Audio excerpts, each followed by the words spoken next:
మనందరిలో 2 వాయిసెస్ ఉంటాయి. ఒకటి మనల్ని ముందుకు తీసుకెళ్తుంది. ఇంకోటి వెనక్కి లాగేస్తుంది.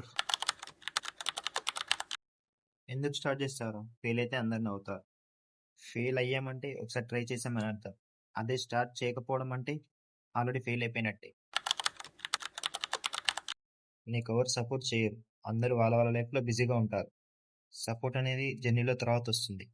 స్టార్ట్ చేయడానికి కావాల్సింది కరేజ్, క్రౌడ్ కాదు. సొసైటీ జడ్జ్ చేస్తుంది, గోసిప్ చేస్తుంది, నీ ఫెయిల్యూర్ కోసం వెయిట్ చేస్తుంది. సొసైటీ ఆల్రెడీ జడ్జ్ చేస్తుంది నేనేం చేయకపోయినా కూడా. So better judged while moving forward. నువ్వు ఇంకా రెడీయే కాదు. స్కిల్స్ లేవు, మనీ లేవు, ఎక్స్పీరియన్స్ కూడా లేదు. ఎలా? ఎవరు రెడీగా స్టార్ట్ చేయరు. స్టార్ట్ చేస్తేనే రెడీ అవుతాం. ఇదే సీక్రెట్. చూడు, ఆల్రెడీ అందరికీ మనీ, ఫేమ్, ఫాలోవర్స్ అన్నీ వచ్చేసాయి. నువ్వు లేట్ అయిపోయావు. రేస్ అనేది అందరికీ డిఫరెంట్. నేను నా లైన్లోనే నడుస్తున్నా. స్టార్ట్ చేయడానికి లేట్ అనేది ఏముండదు. ఈ రోజు కాదు, రేపు స్టార్ట్ చేయి. ఈరోజు కొంచెం టైట్గా ఉన్నావు. పర్ఫెక్ట్ టైం కూడా కాదు. పర్ఫెక్ట్ టైం అనేది ఉండదు. స్టార్ట్ చేయడం వల్ల టైం పర్ఫెక్ట్ అవుతుంది. ఫస్ట్ అన్ని పర్ఫెక్ట్గా నేర్చుకో, అప్పుడే స్టార్ట్ చేయి. మిస్టేక్స్ చేయకు.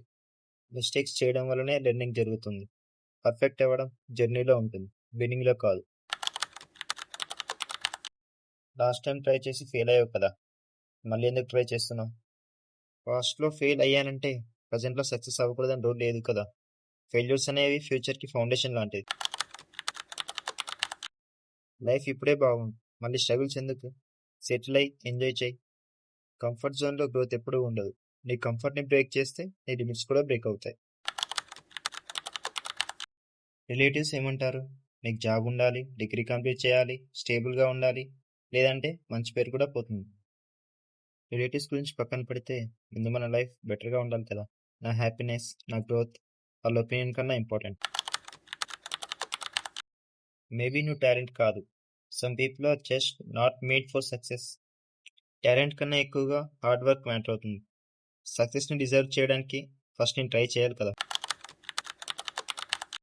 నువ్వు ఇప్పుడు స్టార్ట్ చేస్తావు, కానీ లాంగ్ రన్లో కంటిన్యూ చేయవు. నీ మోటివేషన్ ఇక్కడే ఎండ్ అవుతుంది. మోటివేషన్ ఫేడ్ అవ్వచ్చు, కానీ డిసిప్లిన్ సస్టైన్ అవుతుంది. Small steps everyday create big success. ఇది మన అందరిలో డైలీ ఫైట్. మిస్టర్ బ్యాడ్ లౌడ్‌గా మాట్లాడతాడు. కానీ మిస్టర్ గుడ్ స్ట్రాంగ్‌గా ఉంటాడు. If you choose to listen, నేను ఈరోజు మిస్టర్ గుడ్‌ని చూస్ చేశా. మరి మీరు ఎవరిని చూస్ చేసుకుంటారు?